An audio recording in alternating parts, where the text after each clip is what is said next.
Olá, bom dia a todos. Queria agradecer mais uma vez a presença de todos que estão nos acompanhando aí pelo YouTube. Hoje a gente vai fazer o nosso último seminário, né, sobre arbitragem. É o quinto e último seminário, fruto de uma parceria com a Infra Women, né? Então, antes da gente começar, queria passar a palavra para a Márcia, para ela falar um pouquinho sobre a associação, sobre a parceria que foi estabelecida entre a associação e o Ministério da Infraestrutura. Márcia, está contigo. Obrigada, Rodrigo. Então, bom dia a todos e todas. Muito obrigada a todos os nossos palestrantes de hoje. É um prazer imenso estar aqui com vocês hoje.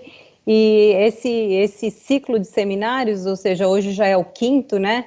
Ele é o fruto de um memorando de entendimento entre a InfraWoman e o Ministério de Infraestrutura. É um prazer a gente estar com vocês porque mostra o interesse do Ministério de também promover o que nós queremos, né? Caminhar juntos para que, de alguma forma, a gente consiga dar visibilidade e também voz a todos e todas, né? Que é o que a gente busca aqui hoje. E hoje vai ser muito interessante, né? Vamos falar um pouquinho de mediação, que é um tema um pouquinho diferente de arbitragem, e acho que todos e todas estão aprendendo muito. Se vocês quiserem conhecer um pouco mais do que é o InfraWoman, entrem no nosso site infrawoman.com e faça parte, né? Se é algo que toca o seu coração, vem com a gente e faça parte. Devolvo para você, Rodrigo. Obrigado a todos e todas. Obrigado, Márcia, pelas palavras. Acho que a Márcia já adiantou bem, né? A gente sempre faz questão de falar um pouquinho sobre a parceria, porque a gente não sabe se todos que estão assistindo já assistiram os seminários anteriores ou se vem pela primeira vez, né? Então, acho que é importante a gente sempre pontuar que esse é o quinto seminário de uma série de 5 seminários que a gente realizou, fruto dessa parceria que foi firmada entre o Ministério da Infraestrutura e a Associação InfraWomen, né? Então, para a gente foi muito interessante. Eu tenho certeza que tiveram vários ganhos e nessa troca de experiência, tivemos vários aprendizados num tema que é muito sensível e muito importante para o Ministério, né? Então, a gente já falou, e eu repito aqui, que a arbitragem ela tem sido bastante demandada e vai ser bastante demandada para resolver os eventuais conflitos ou eventuais desavenças aí que existem nos nossos contratos, né? Então, hoje, a gente já tem aí, salvo engano, 3 arbitragens já instauradas aqui no âmbito do Ministério, e a gente já tem sinalização de mais algumas por vir. Então, eu não tenho dúvida de que foi muito proveitoso e será muito proveitoso esses seminários que a gente fez aqui. Então, eu queria passar a palavra para a Bárbara, que vai ser a nossa mediadora. Ela vai apresentar depois todos os palestrantes e os debatedores, vou nominá-los aqui. Hoje a gente tem a doutora Eugênia, que está aqui com a gente, a doutora Beatriz, ela na vez passada, pelo menos foi o que me chamou a atenção, ela era uma engenheira infiltrada no meio de um monte de advogados, né? A gente tem a doutora Daniela, doutor Maurício e doutor Adolfo Braga. Então, senhores, muito obrigado pelo tempo de vocês, tenho certeza que será uma manhã muito proveitosa. Fico triste porque é o quinto e último seminário, né? A gente não terá mais esses seminários, esses momentos para debater, enfim, aprender um pouquinho sobre a arbitragem. Mas fica aqui meu agradecimento a todos os palestrantes que se dispuseram a estar aqui conosco, a todos que nos acompanham pelo YouTube, e mais uma vez, muito obrigado à Associação InfraWomen pela parceria, pela disposição, enfim. Para não me estender muito, vou passar a palavra para a Bárbara. Bárbara, mais uma vez, obrigado, e está contigo a palavra. Perfeito, Rodrigo. Agradecer a você, agradecer a Márcia também pela introdução. Inclusive, se você já estranhou um pouquinho a engenheira no grupo, eu vou dizer que eu sou arquiteta e mediadora, então também sou um pouquinho fora do perfil, né, de todos esses advogados ótimos que temos hoje. O evento de hoje, ele vai alimentar, na verdade, um trabalho que dentro do InfraWomen Brasil nós temos um subgrupo de mediação e dispute boards que estuda o tema, e esse grupo sentiu que havia uma fragilidade no setor de entendimento de como trazer a mediação para a administração pública. Então, o evento de hoje vai ser, inclusive, muito para alimentar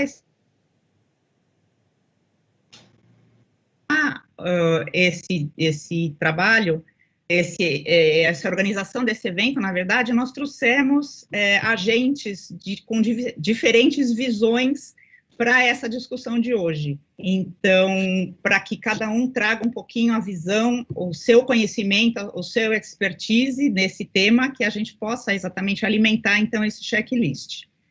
Eu vou começar trazendo, então, a Eugênia Marola. Ela é doutora e mestre em Direito pela Pontífica Universidade Católica de São Paulo. Ela é bacharel em Direito pela Universidade de São Paulo, subprocuradora-geral do Estado de São Paulo, na área de consultoria. Ela coordena as atividades de consultoria e assessoramento jurídico do Poder Executivo e das entidades autárquicas do Estado de São Paulo, e as mediações e arbitragens envolvendo a administração direta e as autarquias do Estado de São Paulo. Então, Eugênia, eu passo a palavra a você. Seja bem-vinda. Bom dia a todos. Obrigada, Bárbara. Obrigada ao Ministério da Infraestrutura, ao IFRUEMA, por mais essa oportunidade, né, de conversar não só sobre arbitragem, mas agora também sobre mediação, que, no meu entender, e espero demonstrar isso durante a minha fala, a mediação é algo que um grande ponto de inflexão nos últimos anos, principalmente a partir de 2015, mas dentro dessa última década, em relação à busca por meios alternativos de solução de conflitos aqui no Brasil, né? A gente tem um esgotamento da via judicial como a única via de solução de controvérsias, seja porque o número de demandas é altíssimo, né, e isso é conhecido. A gente tem um problema muito grande na demora da aprovação das decisões, o que para setores que envolve grande monta de recursos é algo péssimo, né, é algo que traz riscos, é algo que é impactante. E a gente tem que pensar que o tempo, ele ganhou um valor muito grande, seja porque o mundo, as coisas acontecem muito mais rapidamente, seja porque ele tem sim um valor monetário, um valor econômico, e isso tem uma relevância no nosso mundo moderno. Então, a demora em resolver conflitos, a demora em ter uma decisão pacificadora, ela tem muitos custos, não só para os privados, como também para os entes públicos, né? Então, a gente tem esse cenário. Os meios alternativos, então, eles ganham muita importância, seja por até como uma política pública dentro do judiciário. Então, o CNJ, ele faz aí um esforço muito grande em promover esses meios alternativos, né? A gente tem também uma mudança no cenário legislativo que traz uma segurança jurídica para os aplicadores do direito muito maior. Então, eu digo que 2015 foi o ano da virada em relação aos meios alternativos de solução de controvérsias, porque a gente tem a alteração da lei de arbitragem, né, para prever a arbitragem com a administração pública de uma maneira muito clara. A gente tem a lei de mediação, né, que traz toda uma estrutura, um arcabouço jurídico para essa forma de solução de controvérsias, e mais, ela inclui de maneira bastante explícita a administração pública, e a administração pública com um papel muito ativo, né, nessas formas de autocomposição. Então, seja mediação, seja transação ou outras formas de autocomposição de controvérsias, né, que são aquelas em que o terceiro, não tem um terceiro decidindo, né, a lide. Então, as partes, elas têm que chegar numa composição aí comum. Então, a lei de mediação é a lei 13.140 de 2015, E a definição legal que ela traz sobre mediação é que a mediação é a atividade técnica exercida por um terceiro imparcial, sem poder decisório. Então, esse terceiro, ele vai tentar promover a construção de uma solução para a controvérsia vinda das próprias partes, né? Esse mediador, ele é escolhido e aceito pelas partes, né, e auxilia e estimula a identificação e o desenvolvimento de soluções consensuais para as controvérsias. Então, a mediação é uma técnica, né, de autocomposição de conflitos. Bom, então a gente tem esse primeiro ponto, que é uma alteração aí num cenário de solução de controvérsia. A gente tem um outro ponto que é importante a gente revisitar, que são as transformações da administração pública. Então, a gente tem a consolidação, nesses últimos anos, da alteração do paradigma da administração, que passa de uma administração imperial, né, o poder de império, ato unilateral, para uma administração que busca consolidar o princípio democrático e republicano. Então, eu saio do poder de império e vou para a consensualidade, para a participação do administrado e dos privados nas decisões administrativas, né? Eu tenho um reforço de contratos e outros negócios jurídicos bilaterais. E tenho também a incidência do princípio da subsidiariedade, segundo o qual o poder público ele deve ficar atuando naquilo em que o privado não consegue atuar bem, né? E tudo que o privado conseguir atuar bem tem que ser passado para o privado, né? Então, para fazer isso, o poder público precisa desses outros meios bilaterais de atuação, não só o poder de império, tá? Como isso reflete no setor da infraestrutura? Então, eu tenho um aumento nos contratos de concessão em PPP, né? A gente está vendo aí que e essa discussão vem bastante, que o grande fator de retomada do crescimento seria um investimento nos setores de infraestrutura, para capitanear aí uma retomada e permitir aí que o Brasil e os estados consigam avançar.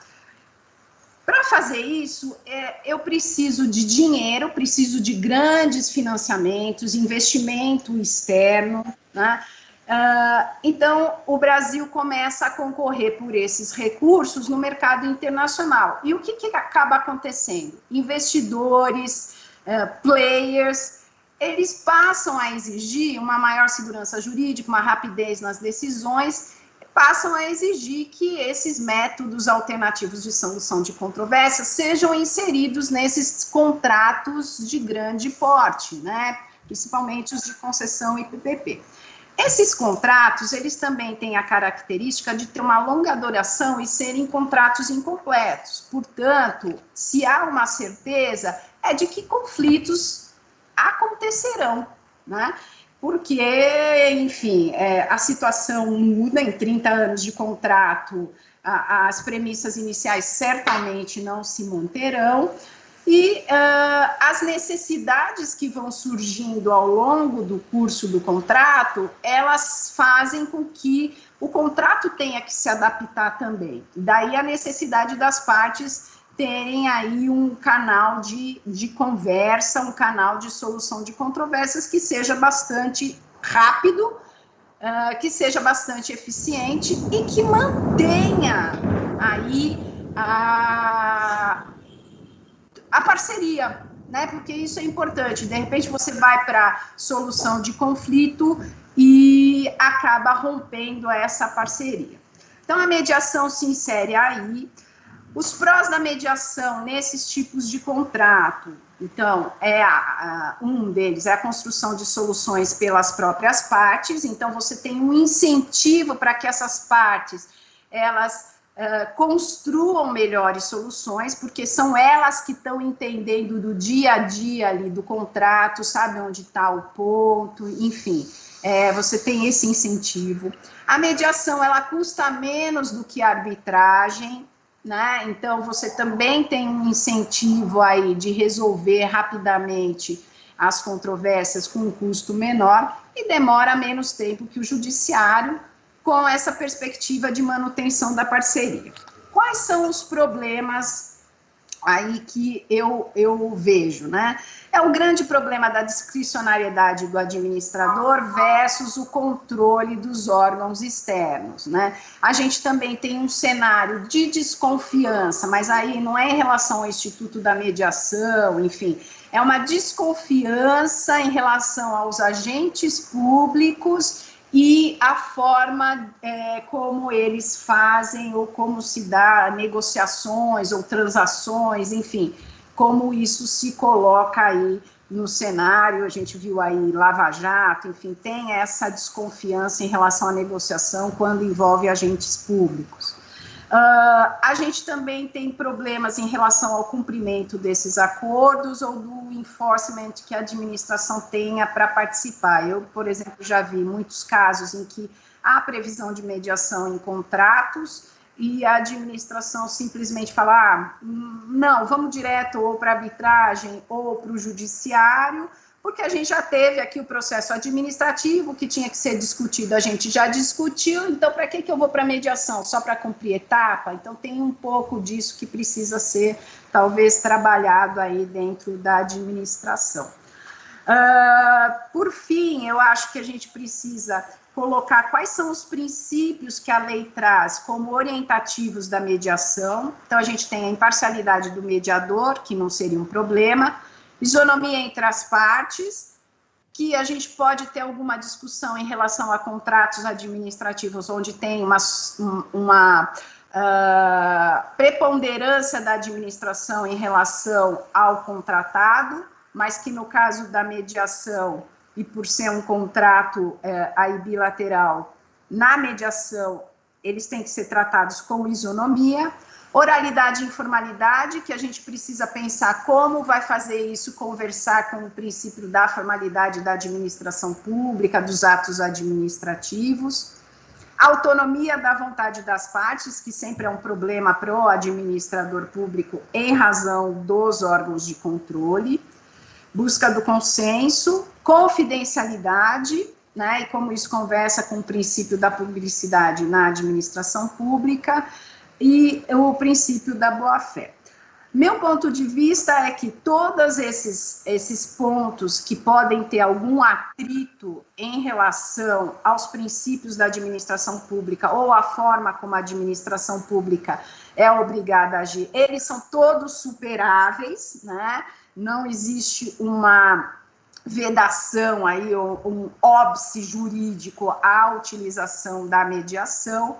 Para o administrador público, a lei de mediação traz no dispositivo, no artigo 40, dando uma garantia muito grande de que ele não será questionado por realizar esses atos de autocomposição, a não ser, obviamente, que tenha um desvio de dinheiro, dolo, fraude, que tudo isso tem que ser comprovado, então isso dá uma segurança maior para o administrador e, enfim, existe compatibilidade. Qual é o futuro da mediação em relação à administração pública? No meu entendimento, é um futuro promissor. Eu acho que há um amplo espaço aí de crescimento para a utilização da mediação dentro da administração pública, e aqui fazendo o recorte da infraestrutura, eu acho que há um grande espaço. Eu acho que as partes, o privado e a administração, buscam esse lugar de consenso, esse lugar onde possam discutir os conflitos, as diferenças e convergir para uma solução que seja melhor para o contrato, para o interesse público, né? O que falta talvez seja entender um pouco mais os mecanismos da mediação e como isso pode conversar com todas as amarras da administração. Então, era um pouco isso que eu queria colocar como introdução, e agradeço e passo a palavra para a Bárbara. Obrigada, Eugênia.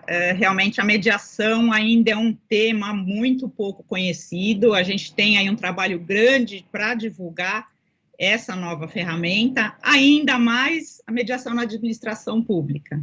Então, traz bastante conforto para a gente essa informação toda que você trouxe, de que realmente é possível, é viável e é uma solução interessante.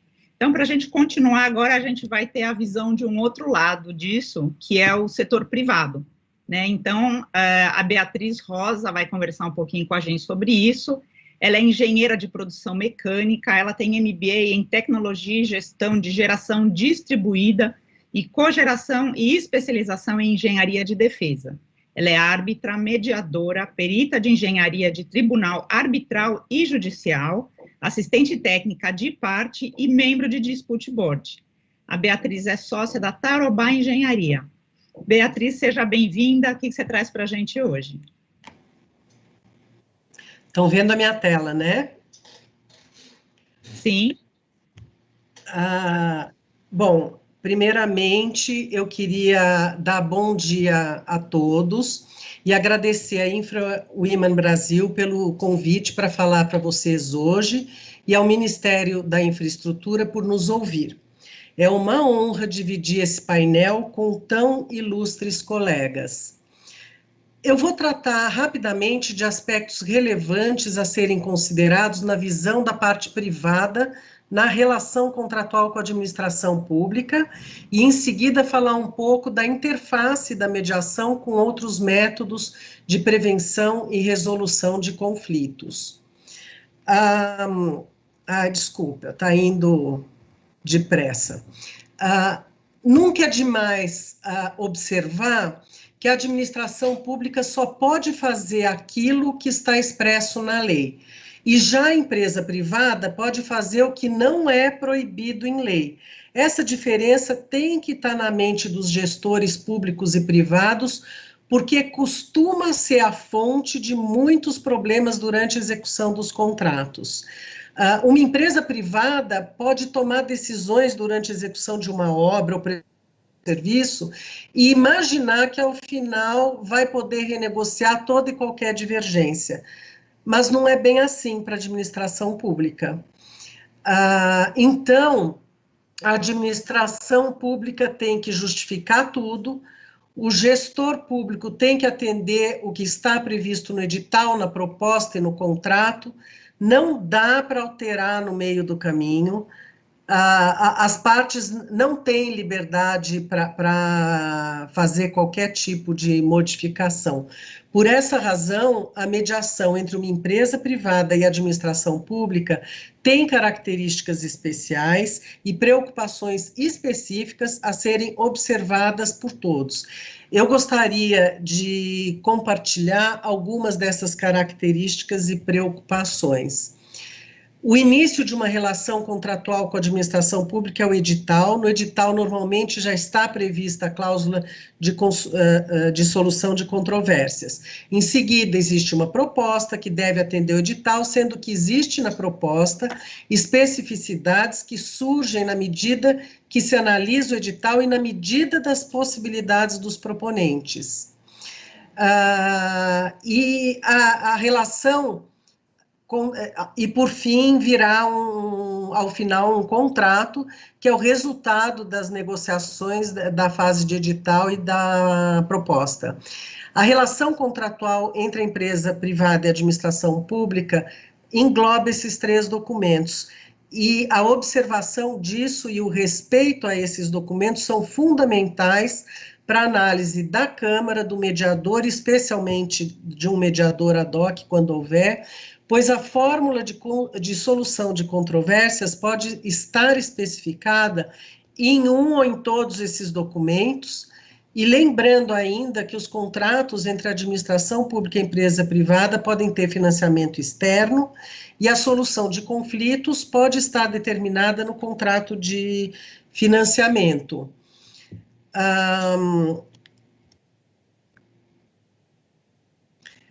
Considerando esse ambiente na relação entre a administração pública e o privado, apresentamos os temas que mais preocupam a parte privada. A imparcialidade e a independência do mediador são princípios da mediação fundamentais para construir um ambiente de confiança, tanto a administração pública quanto o privado tem receio que o mediador seja parcial. Quando são indicadas câmaras da administração pública, onde os mediadores muitas vezes são funcionários públicos, o privado fica extremamente desconfortável, o que prejudica o andamento da mediação. O inverso também é verdadeiro. Portanto, uma boa solução para isso é a utilização de comediação, quando podem ser escolhidos 2 mediadores com backgrounds diferentes, público e privado. Da mesma forma, há um receio do privado na escolha de câmaras públicas. Esse receio existe, mas ele não é crítico, porque a gente tem que lembrar que a Câmara é uma mera administradora do procedimento. A antecipação das custas pelo privado é sempre uma preocupação, porque o privado, se ele está precisando de se valer de um método de resolução de conflitos, é porque o andamento do contrato não está adequado. E, normalmente, isso significa que houve interrupção ou diminuição do fluxo financeiro. Não existe contrato de infraestrutura que sobreviva sem o fluxo financeiro previsto no início. Portanto, além de aperto financeiro, o privado ainda tem que desembolsar valores da parte pública para solucionar o conflito. O melhor jeito, na minha opinião, de resolver esse tipo de problema é prever uma verba no orçamento daquele contrato para a resolução de conflitos, já que existe a cláusula de resolução de conflitos no contrato. Existe ainda uma insegurança relevante quanto ao cumprimento ou não do acordo pela administração pública. E a forma como ele será cumprido.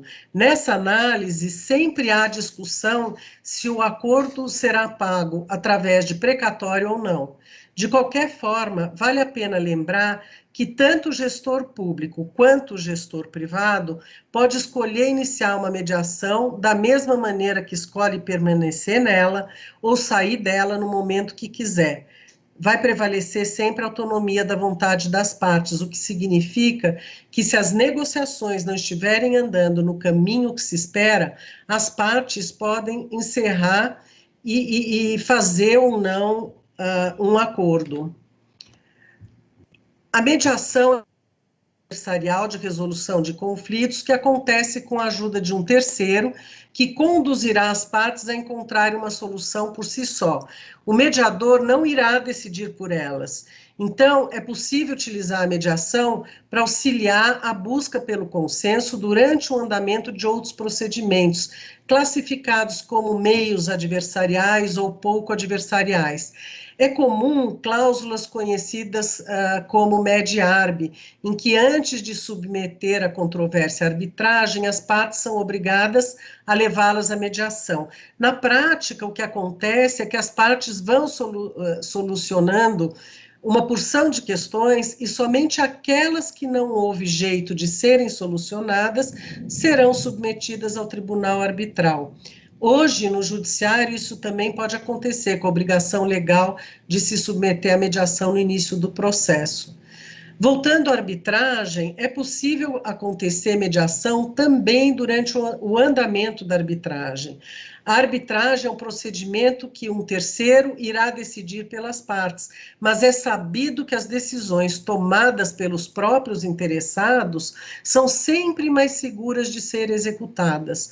Assim, é possível que os árbitros de um determinado tribunal arbitral tenham a sensibilidade de perceber que há certos conflitos que poderiam ser solucionados pelas partes de forma fácil se houver o diálogo facilitado por um mediador. Assim, o tribunal arbitral poderá indicar para as partes que elas devem levar um pedaço daquela controvérsia à mediação, e assim sugerir em paralelo a mediação daqueles temas, enquanto a arbitragem corre normalmente. Caso não se chegue a acordo, os temas que permanecerem controversos retornam ao tribunal arbitral. Da mesma forma, é possível acontecer a mediação após uma sentença arbitral.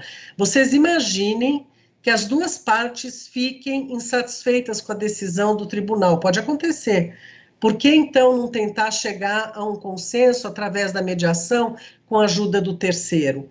É possível também. Da mesma forma, essas mesmas interfaces podem acontecer na adjudicação. A diferença é que o procedimento de adjudicação é relâmpago se comparado ao tempo de uma arbitragem. Então, a margem para se esperar o resultado de uma mediação é menor. Quanto ao dispute board, é preciso esclarecer que não cabe mediação antes de um dispute board. Dispute board é método de prevenção e resolução de conflitos que foram concebidos na indústria da construção americana. Os DBs, como são conhecidos, são comitês formados normalmente por 3 profissionais experientes, imparciais e independentes. Os membros do DB devem ser contratados no início do projeto para auxiliar as partes a buscar soluções para as controvérsias. Se as disputas não são solucionadas, o comitê é acionado pelas partes e decide sobre a questão. O objetivo maior é a preservação do contrato e da execução da obra. Portanto, da maneira como ele foi concebido, a mediação não cabe como passo anterior ao DB. A grande vantagem do DB é justamente o acompanhamento do contrato pelos membros desde o seu início, fazendo com que os membros estejam preparados para decidir no momento que forem solicitados para isso. É possível, sim, acontecer mediação durante um DB. Da mesma forma que o árbitro na arbitragem, um membro do DB pode perceber um ponto potencial de conflito e sugerir que as partes levem a controvérsia à mediação. Dessa forma, as partes, com a ajuda de um terceiro, poderão por si só chegarem a um consenso sem que seja necessário submeter a decisão ao DB. Lembrem que a decisão por um terceiro sempre pode ser mais arriscada que para as partes. E como na arbitragem, pode ser que a decisão do DB não agrade nem a gregos, nem a troianos. Daí pode ser possível uma mediação após a decisão do DB. Eu termino lembrando que em quaisquer dos casos, arbitragem, adjudicação e dispute board, os árbitros, os adjudicadores e os membros julgadores do DB não podem atuar como mediadores. Mas essa é uma conversa para outro seminário, então eu fico à disposição de vocês para responder perguntas. Obrigada. Bárbara? Obrigada, Beatriz. É muito importante isso que você trouxe para a gente, de que não há prejuízo aos demais métodos de resolução de conflitos ao se tentar uma mediação. E além do fato de você poder ter resultados parciais, ou seja, você resolver alguns problemas e deixar outros para outros métodos de resolução de conflito.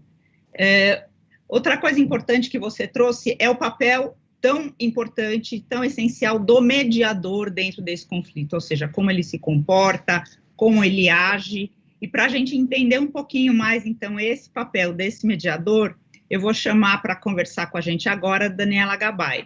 Ela é mediadora, sócia da Mangue Gabay Advogados, com atuação nas áreas de mediação e arbitragem. Ela é professora de processo, mediação e arbitragem na FGV, mestre e doutora pela Universidade de São Paulo e autora de livros sobre os meios alternativos de solução de disputas, mediação e judiciário no Brasil e Estados Unidos, entre outras.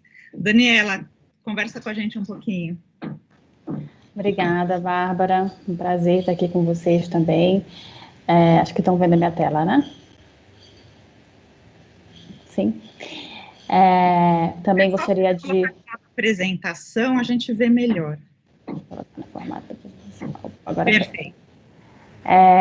Também gostaria de parabenizar essa iniciativa do Ministério de Infraestrutura e da InfraWomen,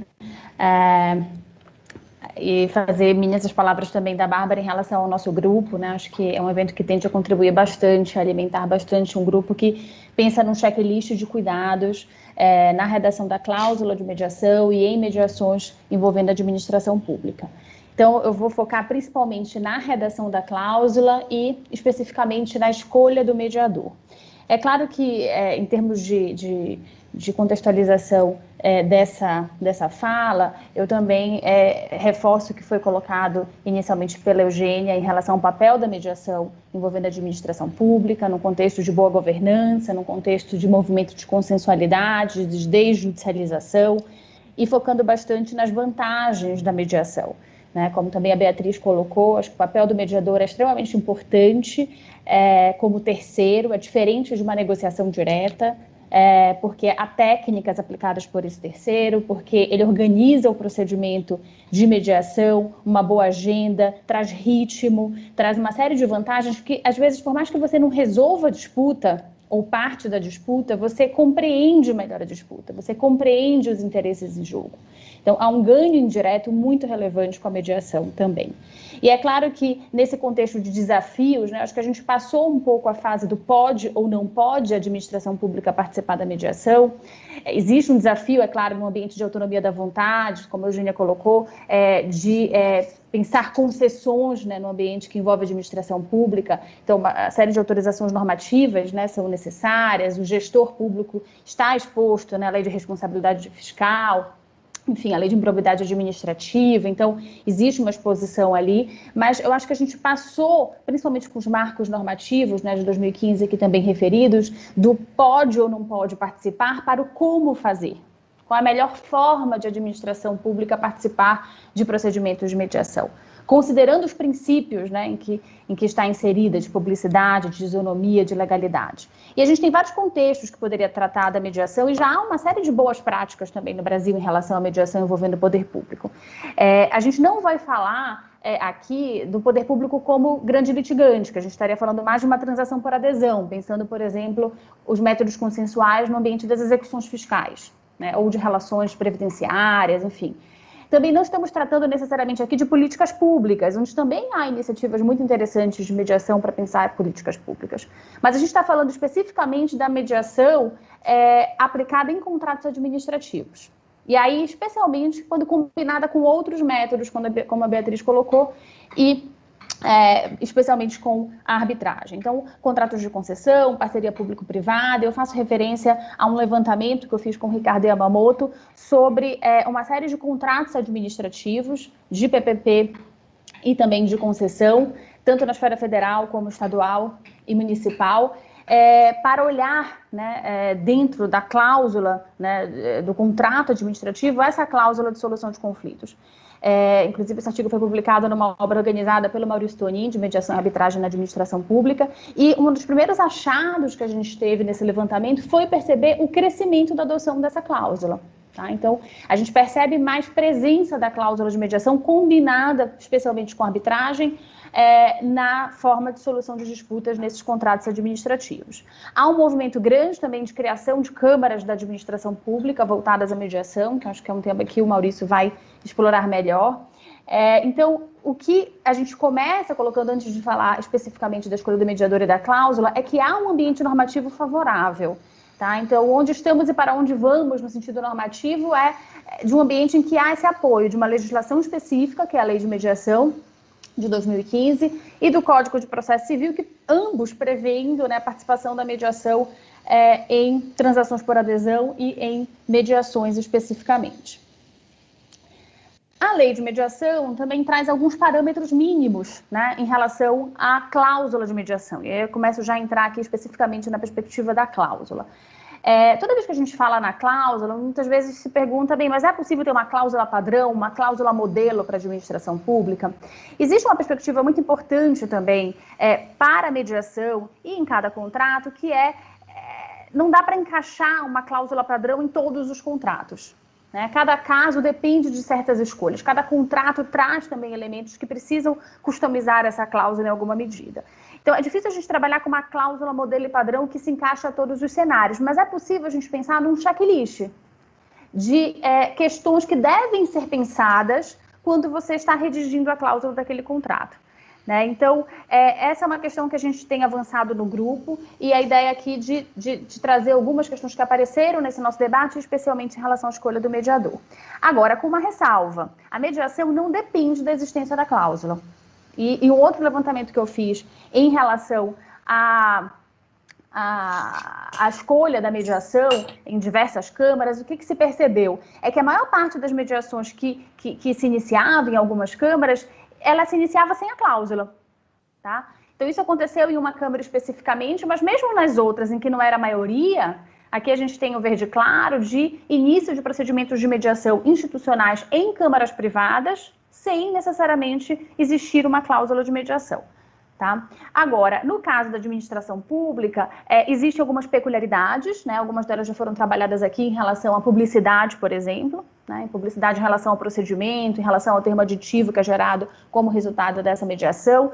A questão da antecipação das despesas, que também a Beatriz trabalhou, que na arbitragem, né, se tem uma prática, essa prática vai ou não ser replicada na mediação, dessa antecipação pelo contratante privado.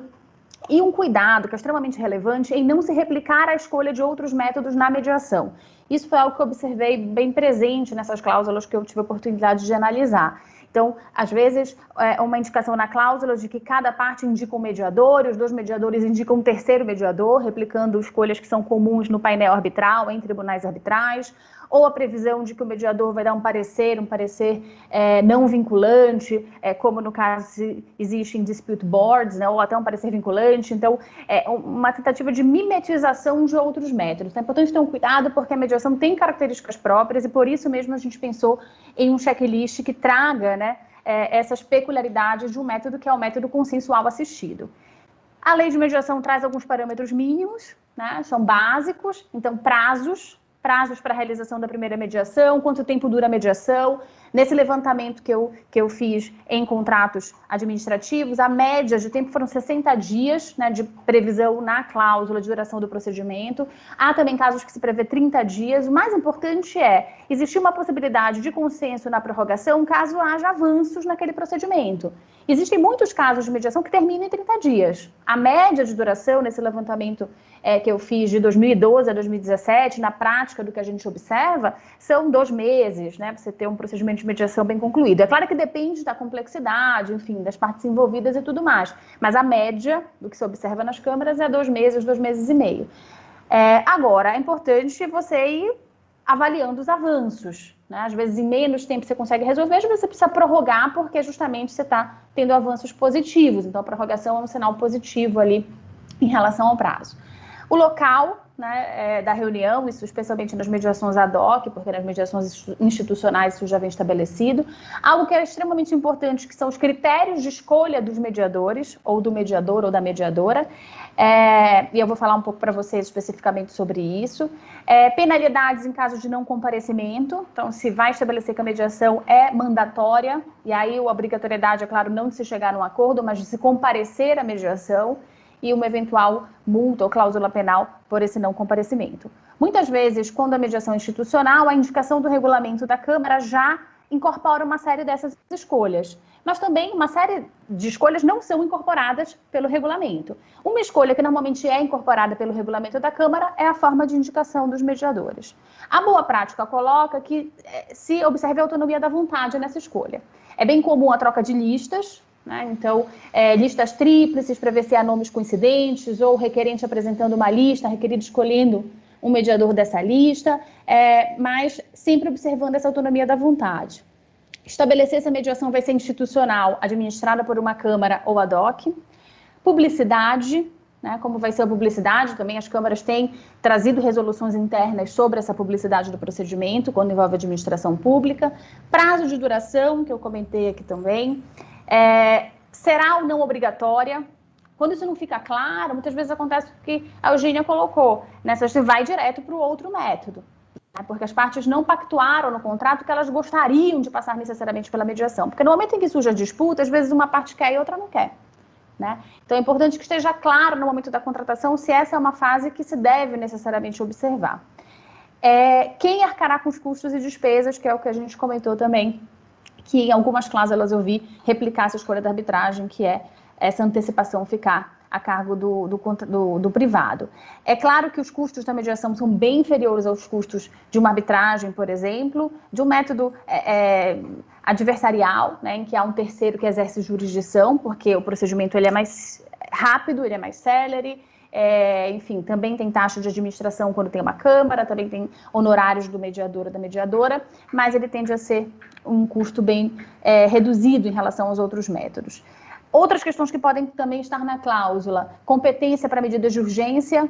É muito comum ter medidas pré-arbitrais, pré-mediação que sejam necessárias, então a eleição de um foro quando há essa necessidade de uma medida de urgência ou uma indicação de um árbitro de emergência. A combinação com outros métodos, então ver se efetivamente há uma sinergia, ter cuidados nessa combinação, né? A Beatriz chegou a colocar essa questão de não ter uma mediação antes do dispute board, mas mesmo nesse escalonamento posterior, ter um cuidado em como fazer esse escalonamento, qual a sinergia que existe entre os métodos, um cuidado que o mediador deve ser independente, imparcial, e para que a mediação funcione nesse ambiente é importante que esse mediador não seja um árbitro, não seja depois o perito, porque ele vai ouvir as duas partes, enfim, para que haja essa confiança que é a base dos métodos privados.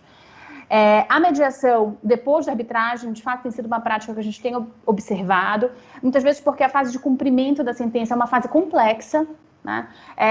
Ou uma fase em que há espaços, por exemplo, numa perspectiva de reequilíbrio econômico-financeiro do contrato, para que as próprias partes exerçam, né, ali, essas escolhas dentro do ambiente seguro da mediação, com autonomia.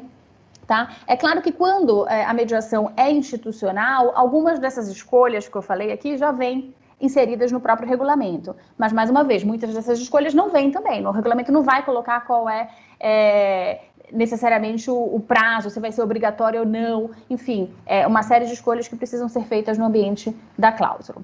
E aí, por fim, né, em relação à escolha do mediador ou da mediadora, a primeira questão a se colocar é que é importante que seja uma pessoa capaz, conheça as técnicas de mediação e de confiança das partes, né?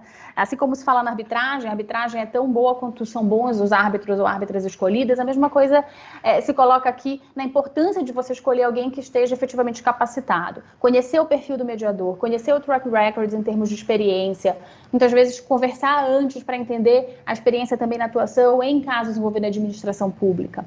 A importância da autonomia da vontade nessa escolha, né? Então a Câmara deve indicar o mediador quando não há consenso entre as partes nessa escolha, não deve ser a primeira via uma indicação direta pela Câmara, tá? Isso normalmente é o que acontece nos regulamentos das câmaras privadas no Brasil. Ter esse cuidado também de restringir a escolha, por exemplo, a uma lista apenas com procuradores públicos, porque isso pode gerar um desconforto ali em relação à parte privada. Então, essa troca de listas é uma prática bastante comum. Existe uma solução que parece uma solução fácil, que é a da comediação, né, no sentido de, mas se eu tenho, então, uma parte privada e uma pública, cada parte indica um mediador. Eu vou ter o mediador público e o mediador privado. Parece uma solução mais fácil, né, de comediação, mas também precisa ter alguns cuidados. Porque na comediação é muito importante que haja uma sinergia entre os mediadores nessa atuação. Então, em várias câmaras, por exemplo, pelo regulamento, é o mediador que indica o comediador, e não essa indicação vindo pelas próprias partes.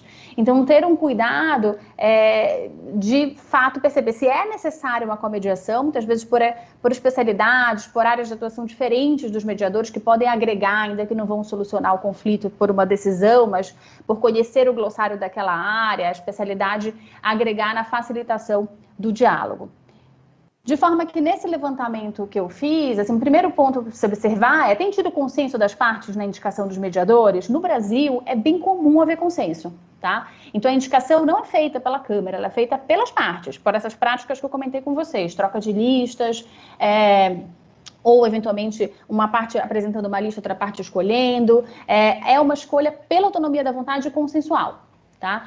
Já em câmaras internacionais, aqui deu o exemplo da CCI, por exemplo, em muitos casos não há consenso. Nesses casos aqui de 2012 a 2016. E aí houve uma indicação pelo centro de mediação, né? Quando não há essa indicação por consenso, e é uma segurança que a gente tem dentro do ambiente institucional da Câmara, aí o presidente da Câmara indica. E, por fim, as listas, né? As listas tendem a olhar por esse equilíbrio de gênero, a gente está no ambiente aqui do Infrawomen, né? Então, é importante ter esse gender balance, sem dúvida nenhuma, mas os mediadores indicados, pelo menos até 2017, ainda eram predominantemente homens, né? E homens mais velhos, enfim, num perfil um pouco, né, que se via ainda em relação a outros métodos também, que é, claro, uma realidade que a gente tem visto mudanças e a importância inclusive desse advocacy e dessas iniciativas como o do Arbitral Women. E por fim, a comediação, como eu comentei com vocês, ela não é uma prática comum no ambiente de contratos, tá? De mediação, nesse ambiente mais empresarial, mas também com a participação da administração pública. Então, a comediação foi observada aqui em 5% dos casos. É uma possibilidade, sem dúvida nenhuma, mas não é uma solução fácil, né, para essa questão, efetivamente, da escolha. Então, para ficar aqui no meu tempo dos 15 minutos, queria agradecer mais uma vez a oportunidade, ficar à disposição aqui para o debate. Perfeito, Daniela, já troquei os nomes aqui. Agradeço que você tenha trazido o resultado de toda essa pesquisa que você fez no tema. É importante que a gente comece a entender realmente como trazer isso dentro dos contratos para que, quando realmente seja necessário trazer a mediação na conversa, ela já venha estruturada para que a gente não tenha um conflito para colocar a mediação em prática, que já seria bem mais complicado.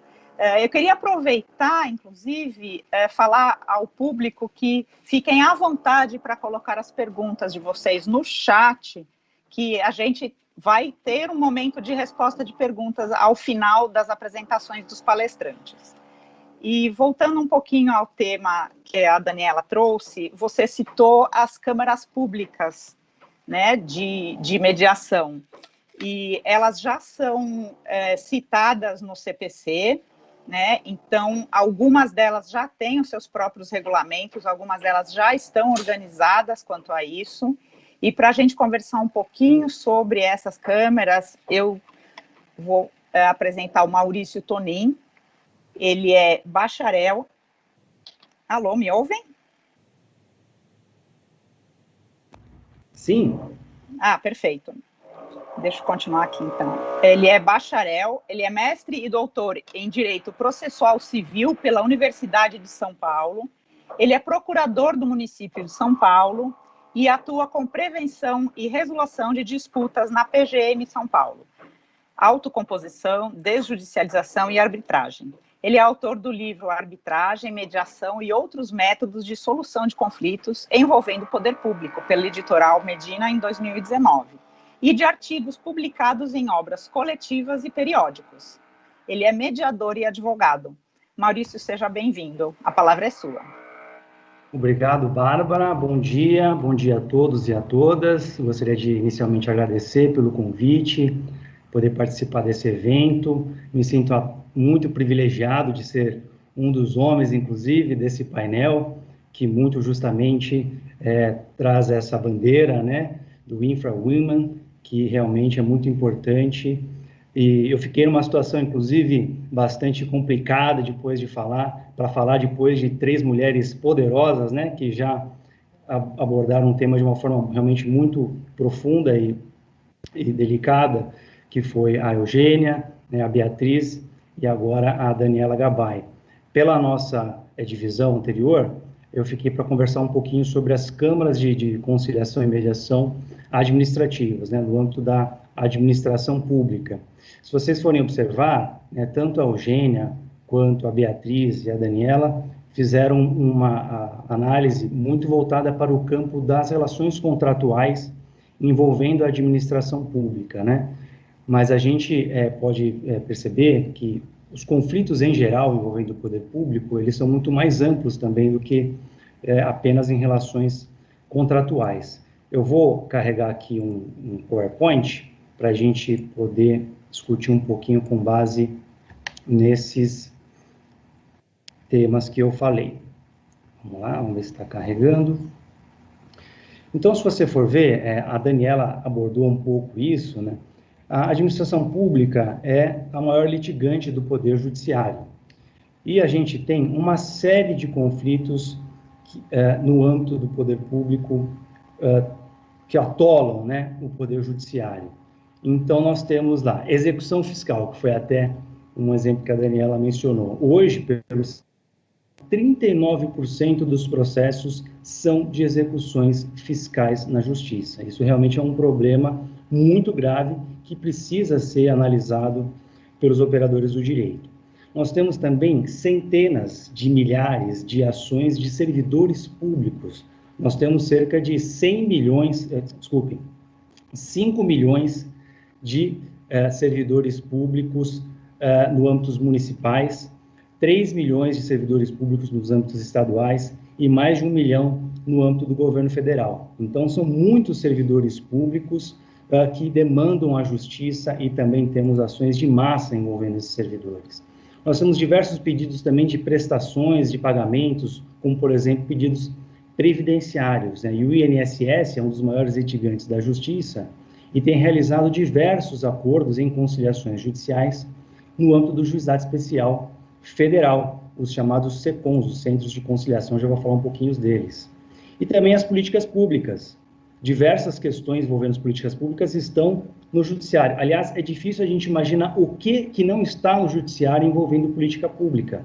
O administrador público tem cada vez menos discricionariedade para tomar decisões, e mesmo assim, ainda quando tem, a gente nem sempre concorda, né, com essas decisões que são tomadas.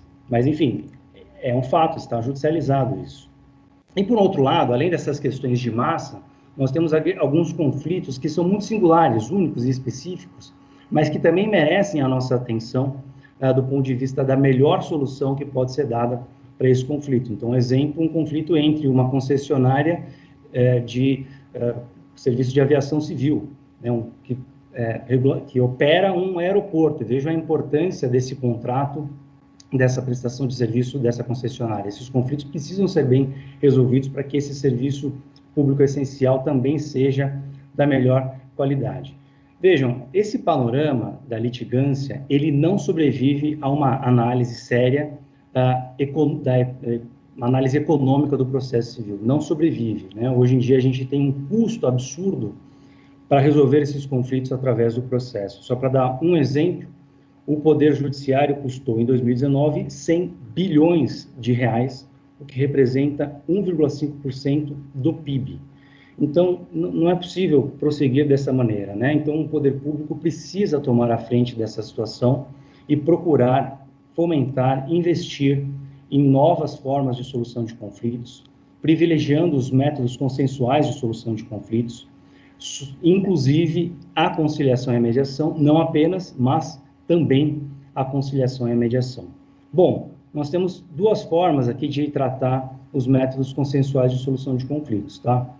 Então, nós temos os mecanismos judiciais e os extrajudiciais. Então, rapidamente passando pelos judiciais, acordos que são celebrados no curso de um processo, que podem ser feitos diretamente pelas partes, e a AGU possui diversos programas de negociação que não são feitos por conciliação, já é apresentada uma proposta por petição pelo advogado público de acordo que pode ou não ser aceita pelo particular, e aí você tem um acordo que é formalizado no curso do processo. E você também tem os centros de conciliação, os CEJUSCs no âmbito dos tribunais estaduais e as SECONs, que são as centrais de conciliação no âmbito da Justiça Federal.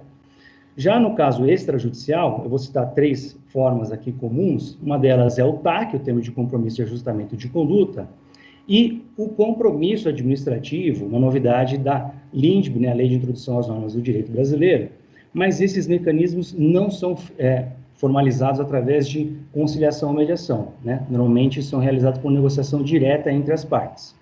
O mecanismo que me interessa aqui, que eu vou falar a partir de agora, é a Câmara de Prevenção e Resolução Administrativa dos Conflitos. Só para fazer uma pequena distinção entre o que é conciliação e mediação com a administração pública, e essa é uma distinção típica nossa brasileira, né, que faz a distinção entre conciliação e mediação. Bom, a conciliação, evidentemente, é muito mais comum do que a mediação envolvendo conflitos da administração pública. Isso porque, normalmente, as partes não se conhecem, nem voltarão a se relacionar após essa negociação visando o acordo. E essa é uma distinção, né, prevista no próprio Código de Processo Civil. A existência de um vínculo anterior ou não é o que distingue, né, muito rapidamente aqui, né, não vou conseguir detalhar muito esse conceito, a conciliação com a mediação.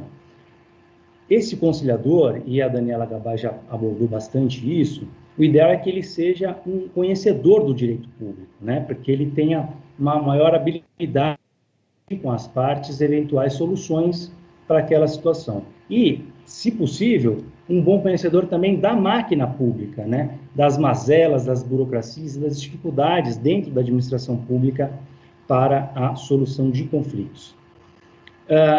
Agora, em alguns pequenos municípios, onde o administrador público ele é conhecido por todos, né? Ele está mais presente na vida cotidiana da coletividade, nesse caso, é possível que exista, então, uma mediação. Opa, acho que pulou aqui alguma coisa.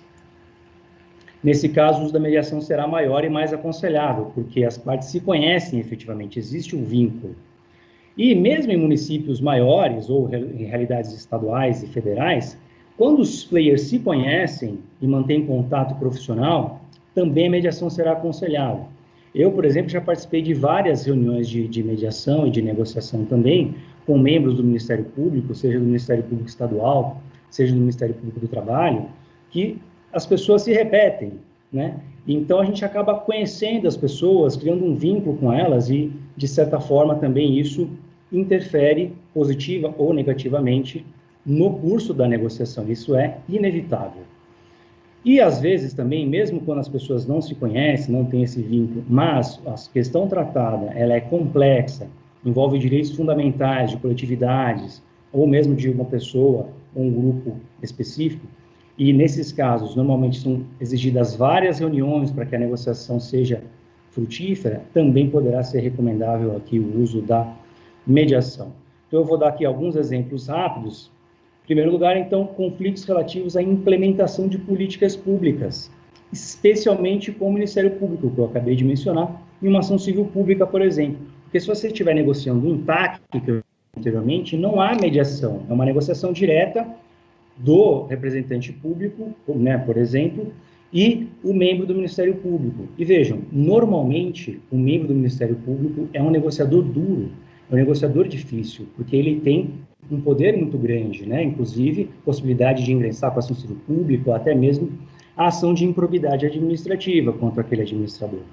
Já no curso de uma ação judicial, o ideal, então, é que seja designada uma sessão de mediação, em que você terá efetivamente esse terceiro participando para discutir, por exemplo, questões de obrigações previstas em lei, metas, os prazos para cumprimento dessas obrigações legais, qualidade do serviço público que será prestado, etc. Um outro exemplo aqui, que é muito comum também aqui na cidade de São Paulo, que é a integração de posse de áreas públicas, quando você tem lá comunidades de baixa renda ocupando imóveis públicos ou mesmo privados também, especialmente quando ocupados por essas famílias sem moradias. Então, você vai discutir os prazos para a saída daquele local, eventuais contrapartidas oferecidas pelo poder público, para que essa retirada seja feita de forma pacífica. Aqui a mediação também será muito útil. E também negociação com entidades de classes de servidores públicos, né? Como eu disse agora há pouco, as ações de servidores são inúmeras, são centenas de milhares no judiciário, e a negociação com entidades sindicais ou associações de classe, elas também para concentrar a discussão do litígio, e esses acordos podem beneficiar os seus associados. Bom, indo direto aqui à previsão da Câmara de Solução de Conflitos, a previsão está no artigo 174 do Código de Processo Civil e no artigo 32 e seguintes da Lei de Mediação. Não interessa aqui a gente ficar lendo a lei, mas o que eu quero destacar aqui é a previsão expressa na lei de que essas câmaras serão criadas no âmbito da advocacia pública. Então, você terá uma autonomia e uma menor ou nenhuma interferência política na solução desses conflitos, conquanto ele esteja realmente sendo administrado pela advocacia pública.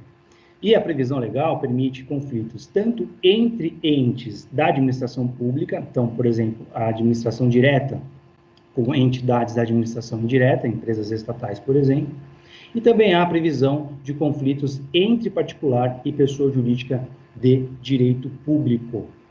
O legal, né, de destacar aqui também é que eventuais acordos celebrados nessas câmaras, eles constituem título executivo extrajudicial em favor do credor. Vou citar aqui algumas câmaras que já foram criadas no âmbito da administração pública com essa finalidade. A mais famosa, a mais importante delas, sem dúvida, é a SECAF, a Câmara de Conciliação e Arbitragem da Administração Federal, instituída no âmbito da AGU, Advocacia Geral da União. Esse termo arbitragem aqui, ele pode dar a impressão de que há arbitragem da Lei 9.307 de 96, mas não é arbitragem com aquele caráter jurisdicional, é, na verdade, um arbitramento, e eu já vou falar sobre isso. Outros estados que criaram a Câmara também foi o estado de Minas Gerais, está aqui a lei para vocês, de 2018, o estado do Rio Grande do Sul, também a lei aqui de 2015, e o estado de São Paulo tem a previsão na lei orgânica da Procuradoria-Geral do Estado da criação da Câmara de Conciliação da Administração Estadual, a qual, salvo o melhor juízo, ainda não foi criada, instituída, mas ela já tem previsão legal para funcionar. Por fim, para eu encerrar minha apresentação de slides, e eu vou concluir falando um pouquinho diretamente com vocês, aqui no município de São Paulo já existe a Câmara de Solução de Conflitos. Ela foi inicialmente criada por decreto em 2016, com o respaldo da Lei de Mediação e do Código de Processo Civil de 2015, e neste ano de 2020, ela foi prevista agora em lei municipal, a Lei 17.324, que criou a política de desjudicialização no município de São Paulo, na administração direta e indireta, a qual previu, então, a Câmara de Prevenção e Resolução Administrativa de Conflitos, com a vantagem que, vou parar aqui a apresentação, com o diferencial que agora há previsão específica para a participação do particular nesses conflitos. Tá? Então, o regulamento anterior previa somente conflitos entre entes da administração pública, e agora nós temos previsão legal permitindo também conflitos entre particulares e administração pública. Então, estamos em fase aqui de regulamentação dessa nova previsão para que seja possível.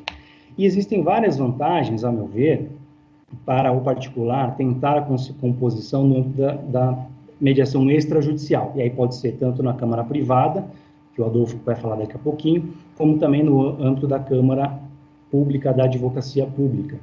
O primeiro deles, até para abordar uma questão que foi mencionada pela Beatriz, é que eventual acordo administrativo não precisará passar pelo regime de precatórios, porque o acordo judicial, aí sim, ele precisará passar, no meu entendimento, pelo precatórios, mesmo que seja um acordo, porque este acordo será homologado e essa sentença homologatória, pelo artigo 100 da Constituição, ele terá que seguir o rito de precatórios. A Constituição fala sentença judiciária, a Constituição não fala sentença condenatória. Então, a gente não pode fazer, no meu entendimento, essa restrição. Mas, se a mediação for extrajudicial e envolver um pagamento de quantia por parte da administração pública, bastará existir previsão orçamentária para este pagamento, mas o que não ocorre por meio dos precatórios. E vejo que, mesmo que seja por precatório, né, mediação judicial, se o seu devedor for a União, você não precisa se preocupar tanto. A União paga muito rapidamente os seus precatórios. Agora, o Estado de São Paulo e o município de São Paulo, por exemplo, não. Demoram cerca de 18 anos até 20 anos para pagar precatórios. Isso realmente é uma situação, voltando àquela minha conclusão inicial, insustentável do ponto de vista econômico. A análise econômica dessa forma de litigância e de solução de conflitos pelo poder público, a conta não fecha. É aí que entra, então, a necessidade de trabalhar esses mecanismos alternativos ou adequados de solução de conflitos. Para encerrar aqui a minha exposição, se eu tiver mais um minutinho aqui, eu já vi que eu estou com 16,5, então já peço desculpas que eu estou avançando um pouquinho. Eu queria falar de 3 tópicos, eu vou falar só de um, que é a previsão de homologação do acordo, mesmo no âmbito da Câmara Administrativa. Então, a SECAF tem a previsão de homologação do acordo pelo advogado-geral da União. Isso está no artigo 36 do Decreto Federal 7.392 de 2010 e também no artigo 10 da Portaria 1.281 de 2007. A Advocacia Geral do Estado de Minas Gerais, a mesma coisa. A lei prevê no artigo 11, a lei que eu mencionei no meu slide, necessidade de homologação pelo advogado-geral do Estado. Mesma coisa na Procuradoria-Geral do Estado do Rio Grande do Sul. Já aqui no São Paulo, não há essa previsão de homologação pelo advogado-geral, né, pelo procurador-geral do município. E eu acho, sinceramente, que, embora seja um ato a mais, uma burocracia, vamos dizer assim, a mais no curso do procedimento, eu acho que é um ato importante para também conferir maior segurança jurídica para todos os atores envolvidos, sobretudo porque, como foi bastante mencionado aqui, os mediadores sempre são advogados públicos. Eu queria falar um pouquinho sobre isso, mas eu não tenho tempo. Então, até para dar um conforto para esse advogado público que atua como mediador e para todos os demais envolvidos, essa homologação ela é um ato importante, porque, eventualmente, se houver alguma questão legal que precisa ser melhor analisada, eventualmente as partes podem novamente se sentar e renegociar este conflito. Bom, meu tempo acabou, eu queria agradecer muitíssimo pelo convite e fico à disposição para os debates. Muito obrigado. Maurício, agradeço a sua exposição, as informações realmente foram muito relevantes, colaborarão bastante para o trabalho que o nosso grupo está fazendo. Eu fico feliz em saber que o nosso sistema multiportas previsto começa realmente a funcionar, ou seja, a porta da administração pública já está aberta à mediação, né? E você citou ainda, nas suas palavras, a questão da utilização de câmaras privadas, a possibilidade de utilizá-las mesmo para um conflito público. E nessa análise dos regulamentos que nós fizemos, nós olhamos também regulamentos das câmaras privadas, e nós já identificamos que elas estão preparadas dentro do seu regulamento para atuar no setor público com itens específicos, com o comportamento que deve ser feito. Então, para a gente entender um pouquinho mais esse papel da Câmara Privada nesse contexto, eu vou trazer o Adolfo Braga. Ele é advogado, mediador, presidente do Conselho de Administração do IMAB, ele é coordenador da Task Force de Mediação com a Administração Pública do Conselho de Mediação do Câncer CBC, ele é consultor da ONU, PNUD e Banco Mundial para capacitação de mediadores em países de língua portuguesa, além de autor de livros e artigos sobre os métodos adequados de resolução de conflitos. Então, convido o Adolfo Braga para trazer um pouquinho desse conhecimento para a gente. Bom dia a todas e todos. Com grande alegria, obrigado, Bárbara, pela apresentação. Com uma grande alegria estou aqui, não só na qualidade de me representar, mas de representar uma instituição que a gente vem colaborando faz muito tempo, e justamente com o tema da administração pública. Então, fico até emocionado de estar aqui com vocês, de ouvir a Eugênia, ouvir a Bia, ouvir a Dani, ouvir o Maurício, a própria Bárbara, né, que falou muito rapidamente, mas dizer do quanto esse tema é importante, né? Então, queria marcar a importância para a mediação deste encontro, porque estamos falando de uma mudança de paradigma muito forte, que é o que a mediação propõe. E quando ela começou a dar seus primeiros passos, e que nós tivemos a oportunidade de estar, jamais imaginaríamos que tivéssemos a oportunidade de ter um encontro como este, e justamente no momento de pandemia, onde as pessoas cada vez mais estão em casa e estão tentando privilegiar muita informação e tentando acompanhar todos os eventos, e no contexto da mediação é fundamental, porque isso ajuda a construção da cultura, né? Acho que devo cumprimentar o InfraUma pela iniciativa de desenvolver esse evento. Eu não tive a oportunidade de ver os eventos anteriores, mas tive a oportunidade de estar acompanhando do semestre passado, e penso que a parceria com o Ministério da Infraestrutura é fundamental, né? Num momento que é necessário. E o que eu vejo nesse momento, e acho que a mediação traduz muito isso, eu acho que posso até pegar um gancho da própria Eugênia, o que a gente vê é que a fronteira entre o público e o privado já inicia, por exemplo, o próprio professor Miguel Reale pontua que hoje vivenciamos esses momentos de pós-modernidade, uma fronteira cada vez mais porosa. E acho que a mediação tem essa proposta de fazer mais poroso ainda, onde possa ser feita trocas e de aprendizado permanente, que a mediação pode propor isso.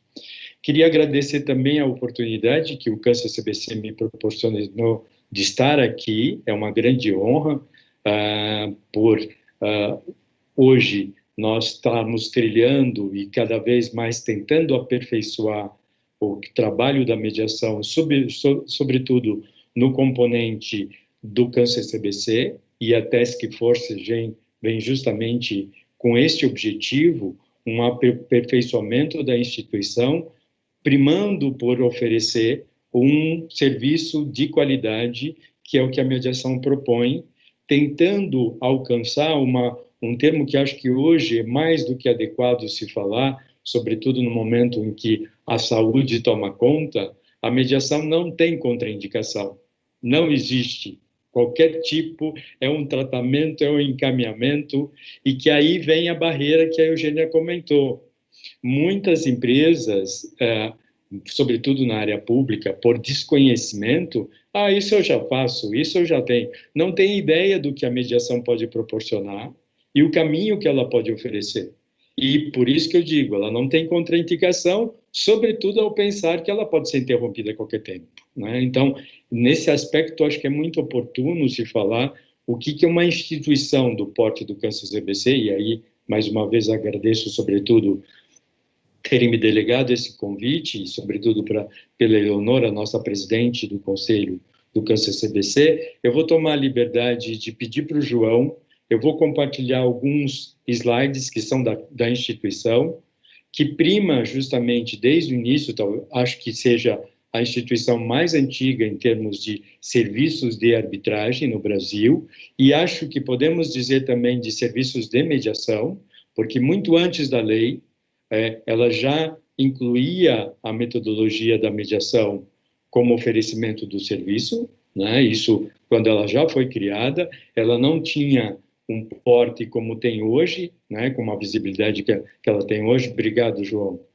Porém, a perspectiva é sempre de pensar o melhor, né? Então, a instituição tem a perspectiva de oferecer serviços de mediação e arbitragem, e aí a oportunidade de falar sobre o tema, que acho que foi muito bem colocado, e aí vale também cumprimentos ao InfraUma pelo detalhe desse painel, por pensar no cuidado dos temas e da relevância, sobretudo, desses temas no contexto da administração pública, né? Então, o papel do câncer CBC, no nosso modo de entender, é um papel muito no difusor da iniciativa das ADRs, né, que eram anteriormente as ADR, Alternative Dispute Resolution, hoje já tem o status de métodos adequados, né, trazido pelas legislações, sobretudo as legislações que propõem o diálogo, o desenvolvimento de boas práticas e tentar a excelência justamente na administração dos procedimentos, e queremos crer que hoje o câncer CBC é, vamos dizer assim, uma vitrine que sempre, aqui no Brasil, as outras instituições tentam acompanhar, e elementos que são naturais na mediação foram adotados por eles, e a gente vê as outras instituições adotando. Então, os serviços que são prestados têm o foco na arbitragem, que é o carro-chefe, a mediação, que busca atender parâmetros fundamentais dentro da perspectiva do melhor, não somente em termos de processo, mas também em termos do profissional, o Comitê de Prevenção de Solução de Conflitos, que é justamente a perspectiva institucional comentada pela Bia no contexto do Dispute Board, o Comitê de Controvérsias destinado a registro de domínios, que é um outro parâmetro em função de um processo administrativo que muitas vezes em função de registro do domínio na internet, outros que envolvam a marca, a patente e tudo mais, tem um procedimento administrativo interno. E tem uma característica também de ser uma autoridade nomeadora, se caso ela vier a ser nomeada nesse sentido em várias instituições. Aqui a estrutura organizacional, vou falar muito rapidamente, só para terem uma ideia, né? A perspectiva da mediação, que envolve a perspectiva da mediação. Base, a difusão, pegando um gancho da Dani, a difusão de cláusulas, né? Quanto mais a possibilidade de utilização de cláusula, mais a possibilidade de utilização dos serviços do CANCR-CBC, e o que a gente vê é que hoje a maioria está primando por cláusulas MED-ARB, e o que a gente vivencia é que muitas vezes os procedimentos de mediação são decorrentes de arbitragem, ou muitas vezes são antes de instalada uma arbitragem, né? Então, tudo isso com o objetivo de primar pela qualidade dos serviços da mediação, e aí um componente que acho que é fundamental chamar a atenção é o preparo, né? A minha fala vai muito girar em torno do enfoque trazido pelo viés, podemos dizer assim, mais privado, pelo CANCR-CBC para a administração pública, sempre primando por 3 eixos, que seriam o processo de mediação, os participantes e o próprio mediador, como foi bem colocado pela Dani. Então, para isso tudo ser como se fosse uma orquestra, para que não haja contraindicação e possam utilizar esse instrumento, nós consideramos que o preparo para isso é fundamental, e o preparo para isso significa a construção dos instrumentos que são da própria mediação, que acho que todos sabem, é o termo de mediação, e o processo em si, que são reuniões conjuntas ou separadas com os participantes. Por que eu estou explicando rapidamente isso? Porque, no fundo, o objetivo aqui, como nós falamos, é a perspectiva voltada para a administração pública, e, nesse particular, acho que a gente tem que tocar o momento que estamos vivenciando, e aí cabe justamente vamos dizer assim, um cumprimento para as instituições, não só o CANCR-CBC, mas as instituições privadas, elas migraram rapidamente para o mundo virtual, né? Todos os procedimentos foram automaticamente viabilizados pelo mundo virtual através de quê? De resoluções que foram adotadas pelo CANCR-CBC para adequação dos instrumentos, inclusive da própria mediação, justamente para a continuidade dos serviços, continuidade da perspectiva dentro dos parâmetros. E aí, ao pensar a administração pública, o que nós propomos, né? Pensar a administração pública, e aí vem o nosso papel na qualidade de coordenador de uma task force, que nós temos o privilégio de estar, desculpa, vou descompartilhar minha tela, de estar acompanhando a evolução e estar estudando. Eu, particularmente, tenho um interesse muito grande, porque participei de procedimentos de mediação com a administração pública, e, a partir disso, comecei a perceber o quanto alguns elementos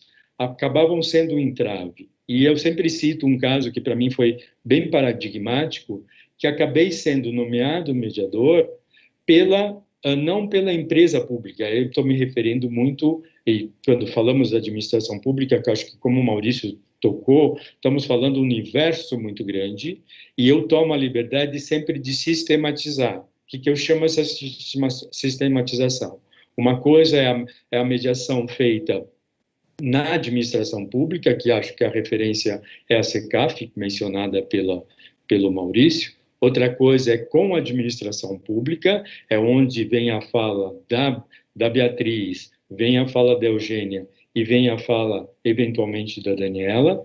E outra coisa é a mediação feita da administração pública, que mistura um pouco todas elas e que adota uma política pública. Então, eu diria, aí, talvez até sendo um pouco polêmico com o Maurício, talvez, mas tomando a liberdade de, eventualmente, tocar, por exemplo, os conflitos que ele comentou, execução fiscal, questões dos servidores, eu atribuiria como a mediação da administração pública, porque isso é desenvolvido dentro de uma instituição, que nada obsta a ser feita numa instituição privada. E aí é um outro elemento que acho que é fundamental ter como referência, que é uma tendência, o que a gente vê, e que muitos órgãos públicos na esfera Brasil estão, e aí acho que um exemplo típico é a Procuradoria do Estado, a Eugênia não comentou, mas eu reputo esse um exemplo fundamental,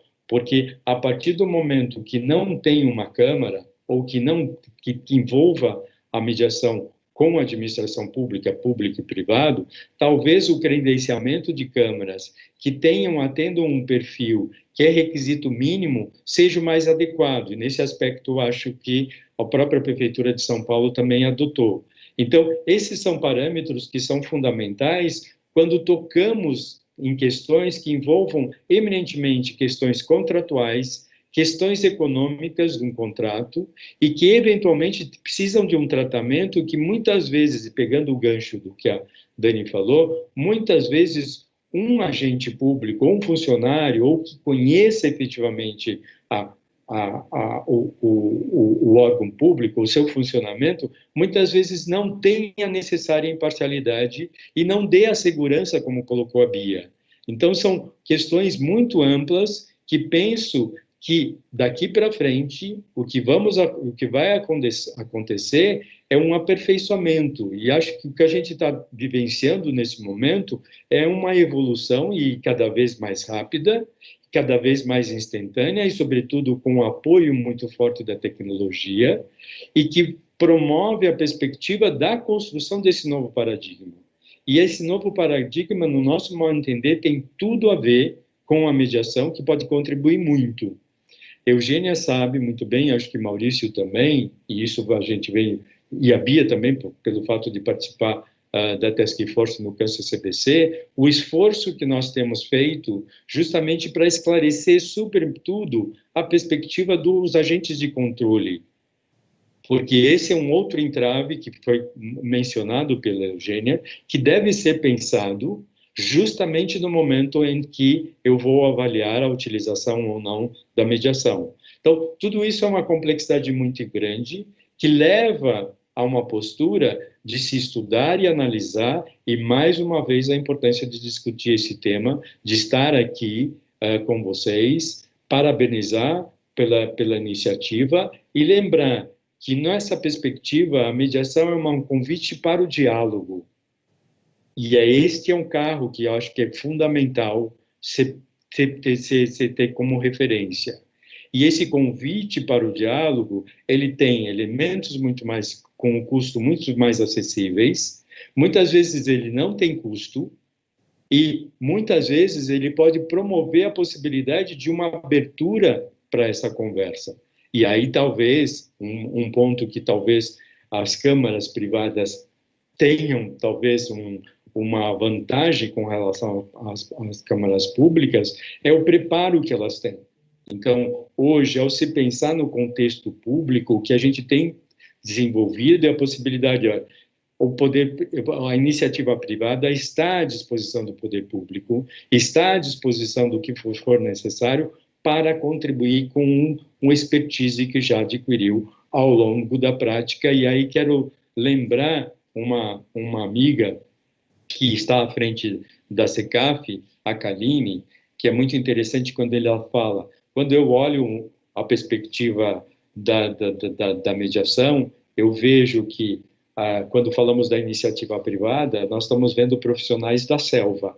Então, aos profissionais da selva, eles sobrevivem através do quê? Da perspectiva de utilizar recursos próprios. O que não acontece no âmbito público, porque tudo é automatizado em função dos princípios, em função dos parâmetros, que muitas vezes não tem a qualidade que deve ser desenvolvida, né? Então, é nesse sentido que a gente fala que nós, da iniciativa privada, queremos ajudar o poder público e, sobretudo, a pensar sobre a qualidade que é a mediação e, sobretudo, o aspecto que eu sempre menciono, que é a contraindicação, a não existência de contraindicação para a mediação.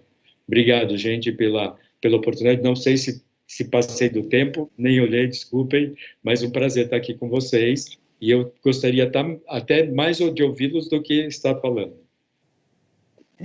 Obrigada, Adolfo. Com certeza, esses minutinhos a mais que você usou vieram com muita informação, são muito bem-vindos. Obrigado. E eu queria agradecer não só a você, mas a todos. A gente teve aqui um leque muito importante de informações. Eu diria que as apresentações foram incríveis. A gente tem agora um material bem mais robusto para trabalhar no nosso checklist dentro do grupo, e acredito que todo mundo que assistiu a palestra também tem esse mesmo sentimento.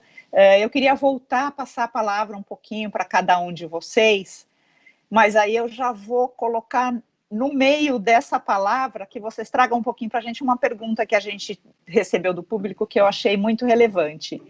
A gente vê que já o cenário já está organizado para que a gente comece a utilizar essa mediação cada vez de uma maneira mais forte. Então, por que a consensualidade envolvendo a administração pública ainda não avançou significativamente no Brasil? Então, eu vou passar a palavra para cada um, vocês podem comentar, o que se sentirem à vontade, mas se vocês puderem trazer um pouquinho do que vocês sentem, que ainda segura isso, vai ser bem-vindo. Eugênia, você quer começar? Começo sim, Bárbara. Essa pergunta é muito interessante e eu acho que a gente tem que ter em perspectiva o seguinte: a gente não tem só uma administração pública e a gente não tem um pensamento coeso dentro da administração pública. E a administração pública aqui, lato sensu, não só o executivo, como órgãos de controle também. O que acontece é que esses meios alternativos de solução de controvérsias, inclusive a mediação, eles vêm num crescente, isso é um processo, né, que precisa ser internalizado no âmbito da administração. Então, a gente tem alguns lugares, algumas pessoas, alguns expoentes dentro da administração que capitaneiam essa mudança de pensamento, essa mudança de paradigma, mas, como todo processo, e esse é um processo que envolve uma mudança cultural muito grande, ele leva um tempo, né? Ele leva um tempo para ser assimilado por todos os agentes dentro da administração. Então, sim, nós temos já as ferramentas, nós temos aí já o setor privado que faz muito uso da mediação como um paradigma. O que a gente precisa é difundir melhor dentro da administração, mostrar quais são os ganhos na utilização da mediação dentro da administração pública, tentar de alguma forma dar segurança para o gestor que vai participar dessa mediação e talvez mostrar para os órgãos de controle que não é um bicho de 7 cabeças e que sim, eles têm formas de verificar o que foi negociado, o resultado da mediação. Isso tudo, apesar do princípio aí da informalidade, da confidencialidade, isso dá para ser conformado com a administração pública. É um processo e a gente vai evoluir dentro desse processo. Perfeito. Beatriz, quer trazer o seu ponto de vista? Obrigada. Para ser bastante objetiva, na minha opinião, o que atrapalha mesmo é o medo que o gestor público tem da caneta. Para mim, esse é o ponto principal. Mas é interessante que a primeira vez que eu fui indicada para a num caso envolvendo administração pública direta, esse medo foi superado pela questão econômica. Então, na verdade, no caso, o órgão se viu numa situação muito difícil, que não havia absolutamente dinheiro para ir para outro método mais caro e mais demorado, então os gestores optaram simplesmente por ir à mediação. E o interessante disso é que, apesar de ter começado por uma via, vamos dizer, que não seria natural, né? O natural seriam as pessoas entenderem a vantagem que a mediação traz, né, e daí partir realmente para um método que elas controlam, porque é relevante o gestor público entender que ele, na mediação, ele tem o controle absoluto do procedimento, né, porque, como eu falei, ele começa se quiser, permanece se quiser, faz acordo se quiser, então ele controla, e a partir do momento que ele passa isso para um terceiro decidir, ele perde totalmente o controle do resultado. Certo, obrigada, Beatriz. Daniela, você quer trazer seu ponto? Acho esse ponto super interessante, aparece não só quando a gente fala da mediação envolvendo a administração pública, mas da mediação empresarial em geral, né? Quando a gente vê, no âmbito institucional, uma média, digamos assim, de uns 30 casos ano, né, como média, aí fala, puxa, pode crescer, né, pode ter mais casos de mediação nas câmaras, assim como se tem, inclusive, de arbitragem. E aí eu sempre pergunto, qual é o nosso benchmark, né, quer dizer, a gente está se comparando a quê, né, a que escala? Porque é difícil a gente se comparar como mediação a um procedimento totalmente diferente que a arbitragem. Também é difícil olhar a mediação no judiciário, que tem outra escala, outro volume de litígios.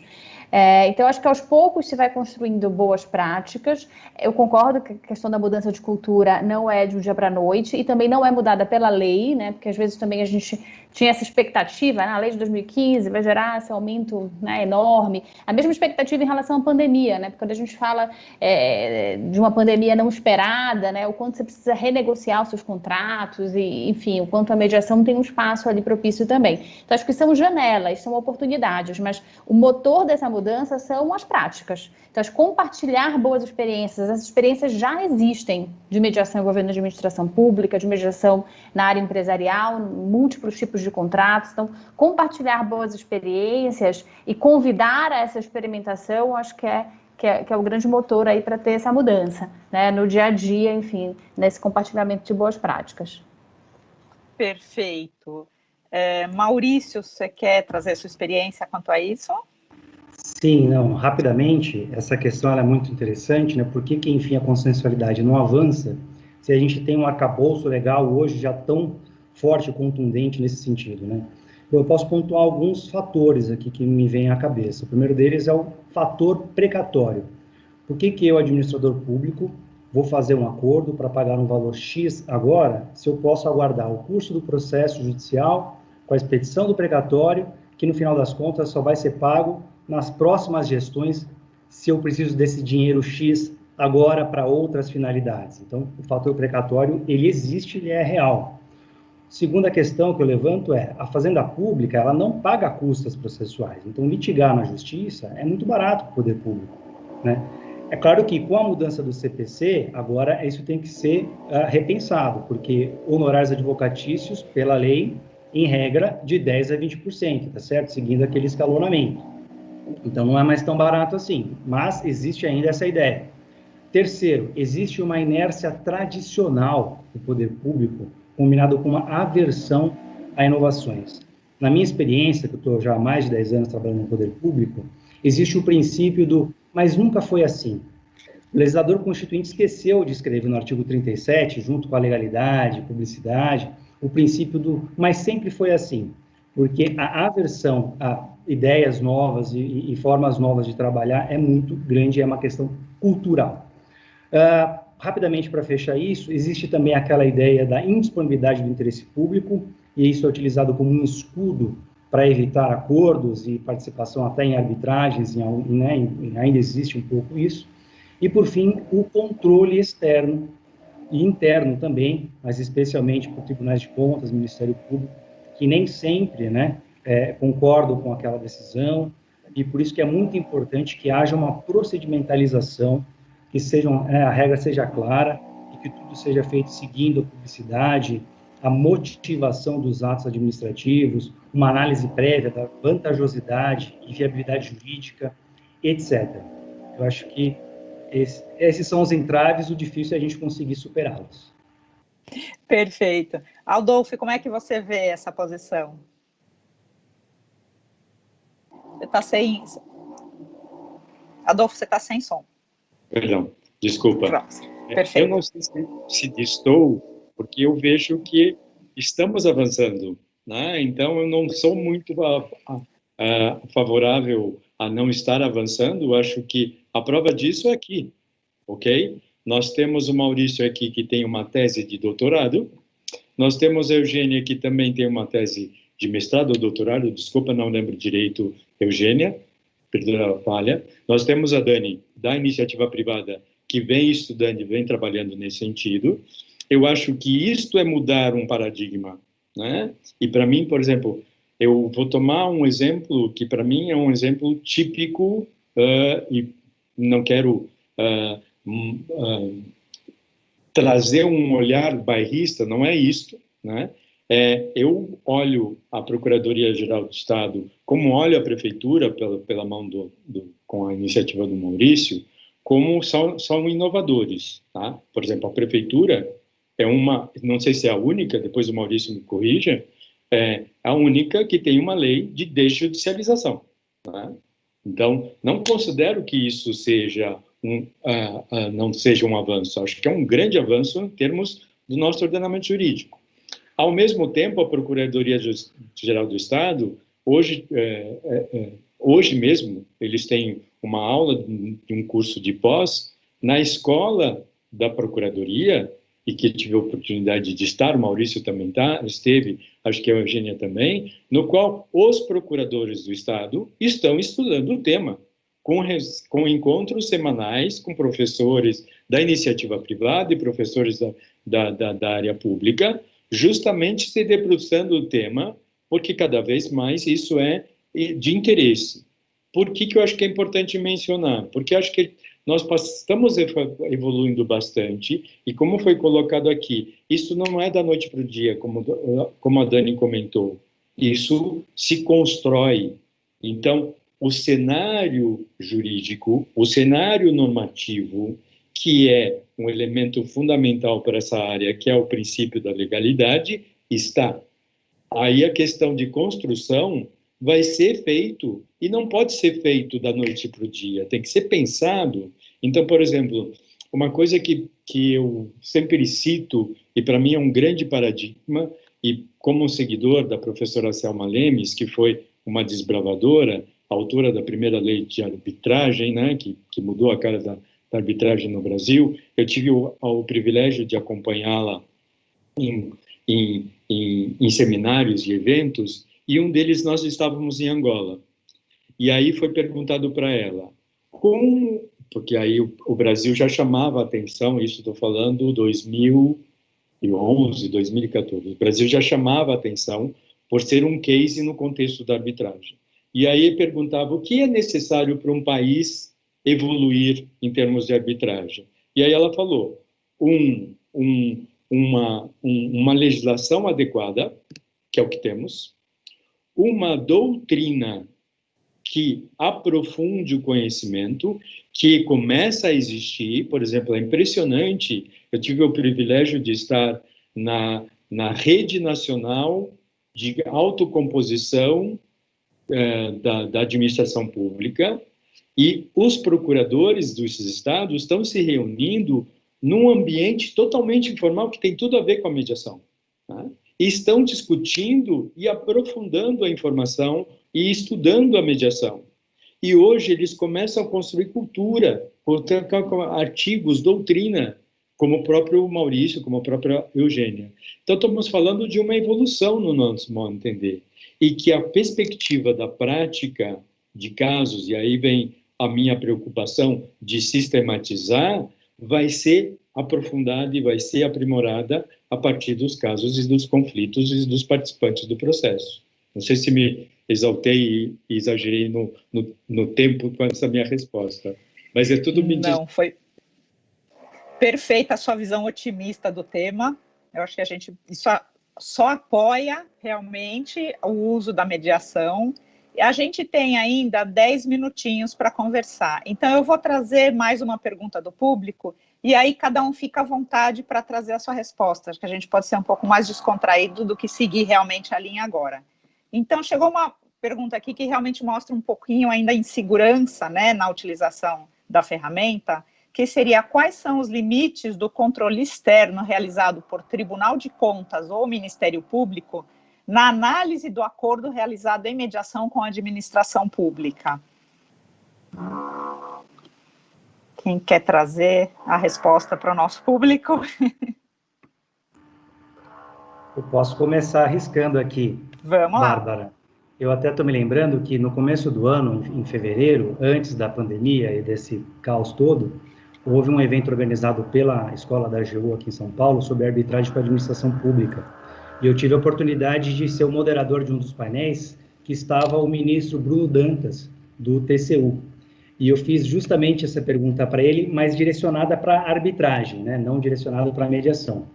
E ele, claro, respondeu prontamente, de uma forma muito, enfim, tranquila, mas não ficou muito claro exatamente quais são esses limites, né, do controle que pode ser feito pelo Tribunal de Contas ou mesmo pelo Ministério Público. E isso é uma questão que ainda está pendente, a gente precisa produzir mais textos e teses e também precisa trabalhar com relação a isso em parceria com os órgãos de controle. Eu acho que é muito importante, volto a repetir, uma procedimentalização da mediação, tá, envolvendo a administração pública. Nos casos em que ela ocorre judicialmente, em que você tem uma homologação judicial, eu tenho muita resistência em aceitar que um órgão do Tribunal de Contas, por exemplo, possa contestar esse acordo se ele tiver sido homologado pelo Judiciário. Mas, se você perguntar para algum conselheiro ou para algum ministro do Tribunal de Contas, ele provavelmente vai dizer depende. E aí são essas nuances que a gente tem que entender, exatamente o que pode ser, então, invalidado, né? Existe uma tese já muito antiga de que o Judiciário, por exemplo, não pode entrar no mérito do ato administrativo. Ele pode analisar questões de legalidade, mas ele não pode analisar o mérito. Isso é uma doutrina muito antiga e com jurisprudência, inclusive, nesse sentido. Então, a gente tem que defender a mesma coisa em relação a acordos celebrados, né, no âmbito de mediações ou mesmo em negociações diretas envolvendo o poder público. Tema difícil. Perfeito. Alguém quer acrescentar? Senão eu já passo para a próxima. Eu quero falar um pouco. Vamos lá. Que eu acho que esse é um tema central aí para que a mediação possa... A mediação e outros métodos aí de solução de controvérsia. No caso da mediação, o problema é o seguinte, a formalização da mediação é por meio de um acordo. Se você está no contrato, muito provavelmente ele vai virar um aditivo ao contrato, né? E, bom, aí os tribunais de contas, eles entendem que o controle deles é amplo sobre esse produto, né? Sobre esse aditivo. Diferentemente do que ocorre se você tiver uma sentença judicial, uma sentença arbitral, em que você tem aí o exercício de jurisdição. Então, de fato, na mediação especificamente, eu acho que muito difícil, e algo que a gente precisa construir aí, como o Maurício bem colocou, uma doutrina, né, sobre esse controle do Tribunal de Contas e trabalhar junto com eles para que eles vejam aí quais são os benefícios da mediação. O grande ponto que eu acho também o Maurício colocou é comprovar a vantajosidade, né, da mediação, fazer todas as análises aí, técnicas e jurídicas no âmbito da administração pública, para que você crie, então, um reforço ao método, uma publicidade, uma transparência, e que o órgão de controle, quando venha fazer o efetivo controle, não encontre aí maiores problemas. Mas, de fato, na mediação, o controle é bastante amplo.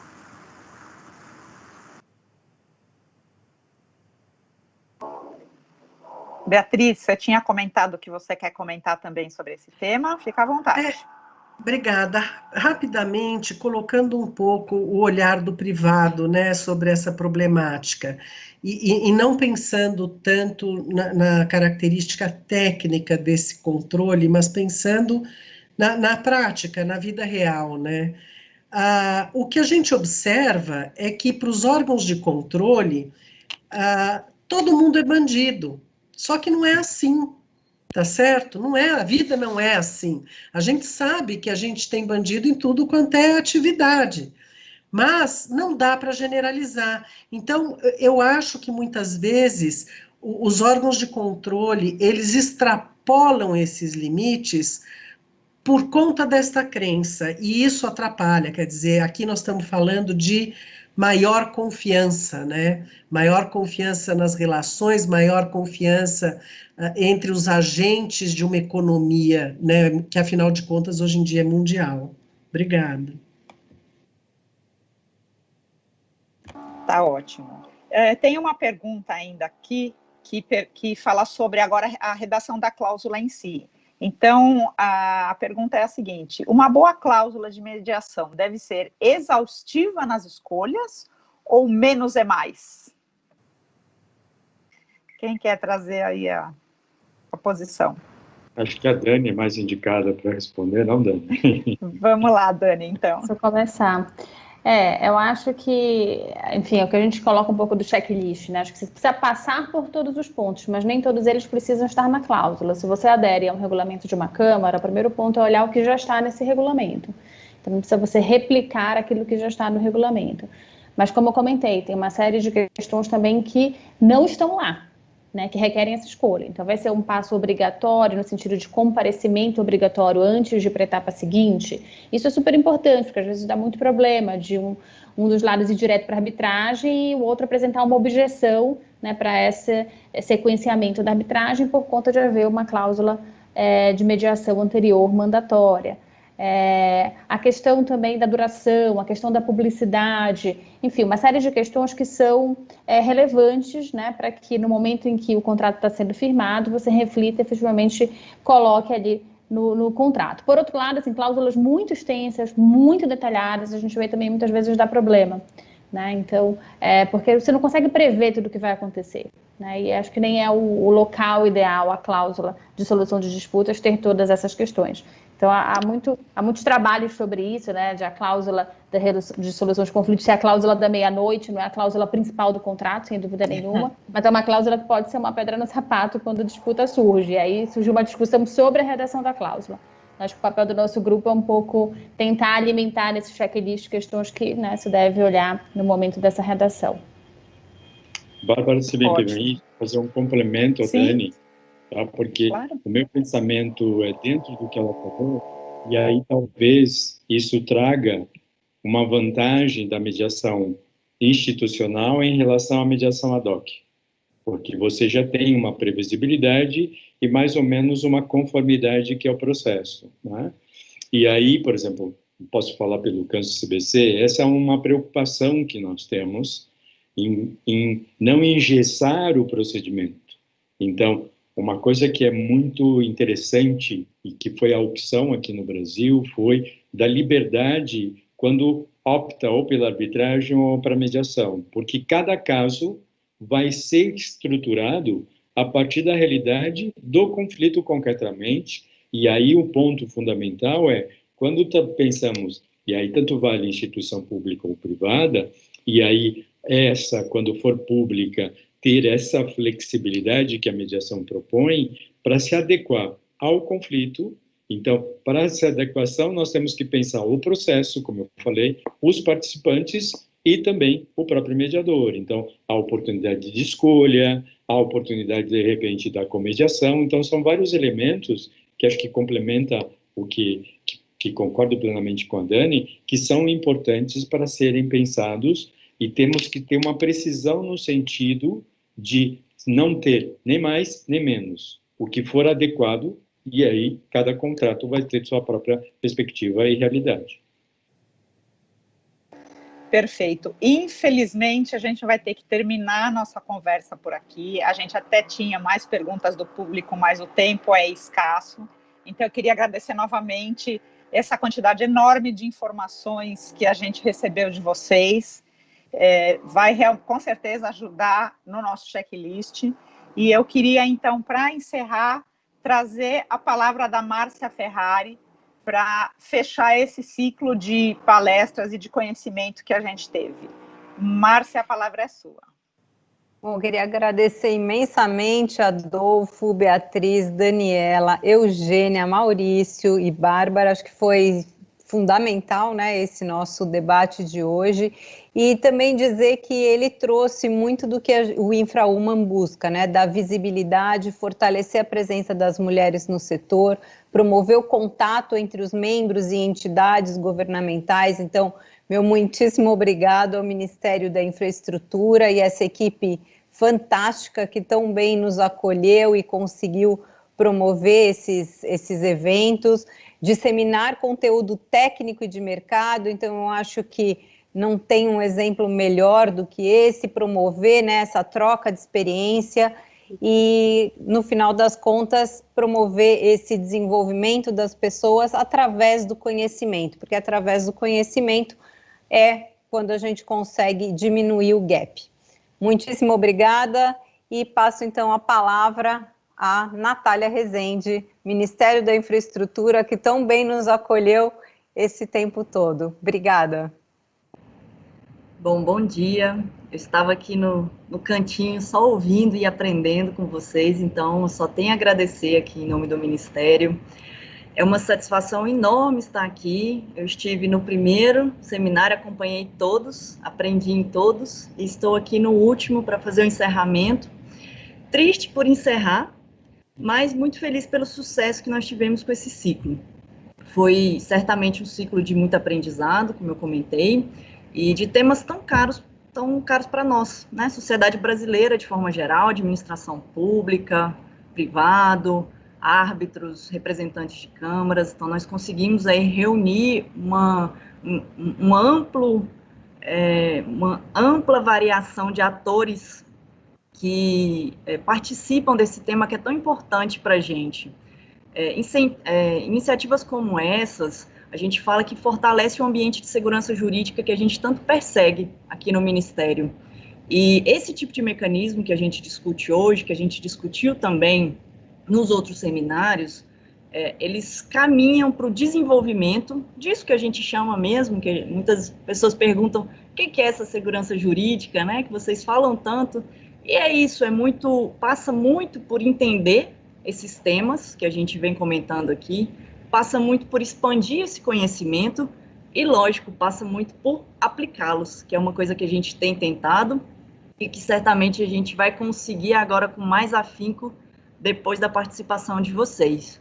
Outro ponto que eu acho importante a gente destacar aqui para finalizar é o protocolo de intenções firmado, já foi muito bem comentado pela Márcia no início. Esse protocolo dá início a uma colaboração que a gente espera que apenas inicie com esse ciclo que a gente encerra hoje, mas que a gente espera que se expanda para outros ciclos também, e vem muito para encorajar, para fortalecer tanto a participação das mulheres na infraestrutura e, de forma geral, sob a ótica de quem nos ouve, sob a ótica de quem contrata, sob a ótica das próprias mulheres, né? De encorajá-las também a topar as oportunidades, a aceitar os desafios e de mostrar que a gente está pronto, né? Então, é irreparável aí a iniciativa da InfraWomen, dessa associação sem fins lucrativos. E aí, no nome da Márcia, que eu vou deixar esse agradecimento e esses parabéns, né, a Márcia, que está aqui presente conosco hoje, a Isadora, a Ana, a Viviane, são as diretoras e fundadoras, né. Também é importante a gente aqui parabenizar, em nome de todas nós, a liderança em arbitragem e mediação, conduzida de forma primorosa pela Cristina Mastrobono, coordenadora, a Adriana Sarra, também coordenadora adjunta, e agradeço novamente, como fiz no início, ao nosso ministro, ao nosso secretário executivo, ao nosso secretário executivo adjunto, nossa coordenação geral de gestão de pessoas, aqui em nome do Eduardo, que eu vou colocar, que nos acompanhou todos esses seminários, e certamente o apoio de vocês engrandece esse nosso ciclo de seminários. E, bom, para finalizar, porque eu acho que todo mundo quer almoçar, né? E vocês vieram aqui, todo mundo que está nos acompanhando, não para me ver, certamente, mas para ver todas vocês aqui, todos vocês que fizeram um seminário brilhante. Apenas para, em nome de vocês que estão aqui hoje, agradecer todos os nossos mediadores, as nossas mediadoras, os nossos participantes, e dizer que foi um prazer imenso, tá? Em nome do Ministério, a gente deixa aqui nossos agradecimentos com essas duas mensagens principais, creio eu, que é do fortalecimento, né, das mulheres, dessa participação, desse encorajamento e do fortalecimento da segurança jurídica, que é algo que para a gente é primoroso, é muito, muito caro e que a gente conta sempre com a participação de vocês. Então, muito obrigada e um ótimo almoço a todos. Tchau, tchau, obrigado.